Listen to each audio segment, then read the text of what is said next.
professions as you know it today will become meaningless. So many of you will be out of your vocation unless you do something that a damn machine cannot do. You must be equipped with something beyond your intellect. Only then you will be relevant, then artificial intelligence won't disturb you.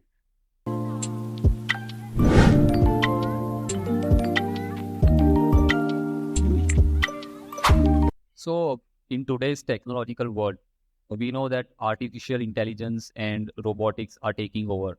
Um, those are the cutting edge technologies. So, what is your take on the interaction of such technologies with the uh, intersection of such technologies and ancient practices such as meditations and yoga? Are you sure I'm real? Because last year and a half, they've been inviting me to speak in all sorts of artificial intelligence conferences in the world. I was just surprised, why are they asking me to come and speak about artificial intelligence? Because I'm not an expert in the field, nor am I an artificial intelligence.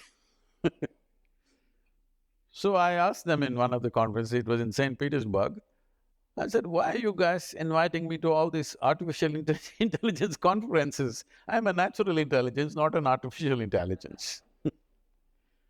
They said, the problem is, what are we going to do? We're going to lose our jobs. These are all professors in big universities in MIT and in Harvard and these kind of places. They're asking me, what are we going to do in another 10 years' time?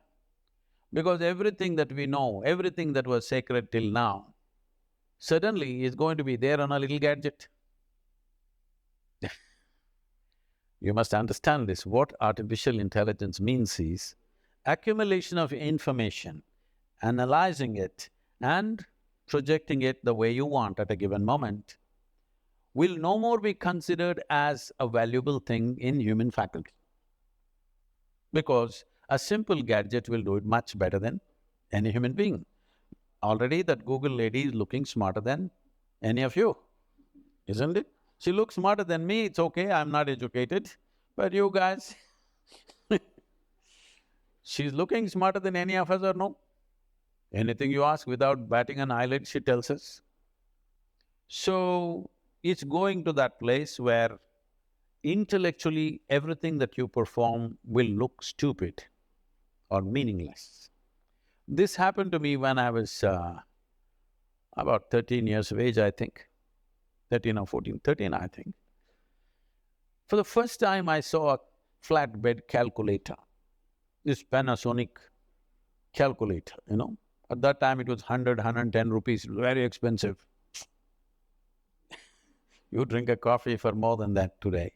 But 110 rupees, Panasonic, Sony was 125, so we buy the cheaper one, 110 rupees Panasonic. And they show me this, I never bought them. Somebody brought one and they showed me, took, results. Then first thought that came to me is, why the hell am I wasting my life in the mathematics classes? I said, all I need is this, I don't have to go to the math class. Whatever question you ask, took. A 100 rupee thing can tell you why this torture for 10 years going through this arithmetics and mathematics and all kinds of things. It can even do sin theta, cos theta, whatever nonsense you want. Then only I thought, we must make a big machine which does all this rubbish so that I don't have to go to school. At last, the dream is coming true. In the next 10, 15 years, the education as you know it, professions as you know it today will become meaningless because right now they've created these machines. So once this happens, many things that we are spending years on learning will be meaningless. They're designing something that if a customer comes and says, what kind of house I want, what is my aesthetics, what is my culture, what I like, how it should be, and what's my budget. A machine designs a complete house, 10 different alternatives that you want, including paintings, hangings in the wall, the furniture, the works. Now they're saying in another 5 to 7 years, they're saying it can even print the house and build it. So just imagine the design, guys. So many of you will be out of your vocation unless you do something that a damn machine cannot do. All of you should gear yourself for this now. You must be able to do something beyond your intellect. Human being has many layers of intelligence. Intellect is only a small part of it. Right now, our education system is completely dedicated to intellectual development of the human being, and we think that's the grandest way to live. No, it is not. We can explore that if we have the time. But in the yogic way of looking at things, we look at human intelligence as 16 parts. If you explore other dimensions of intelligence, only then you will be relevant when everything intellectual. Intellectual means your intellect cannot function without accumulated data. Yes or no? Hello? Yeah. Your intellect cannot function without accumulated data. Is that so? Now, whatever is data assimilation, analysis and execution of that analysis, a machine will do better than you. A human being can always make mistakes, can always fudge information, but a machine is clear-cut. It will simply do those things. So everything that you can do intellectually will be meaningless in another 10 to 15 years' time. So you must be equipped with something beyond your intellect. When I say beyond your intellect, there are many ways to look at it. I will make a simplistic example. Simplistic because if we go into more sophisticated examples, we'll have to do a lot of exploration. We don't have that kind of time today. For example, what did you eat for lunch? Maggie. You are on Maggie?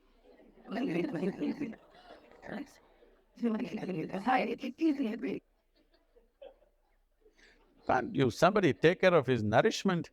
He's on Maggie? Okay, even if you eat the noodle, a noodle doesn't look like him, doesn't feel like him, nothing. But this noodle he eats, within 3 4 hours' time, this Maggie noodle has become a human being, isn't it? Yeah, part of. It's become part of the system.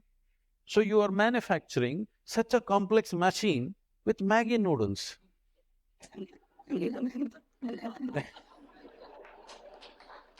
This is like a 3D printer. You put Maggie noodles into it. No, I am not made of Maggie noodles, okay? I eat better than that. But you put a chapati into this becomes a human body. This is the most sophisticated machine on the planet.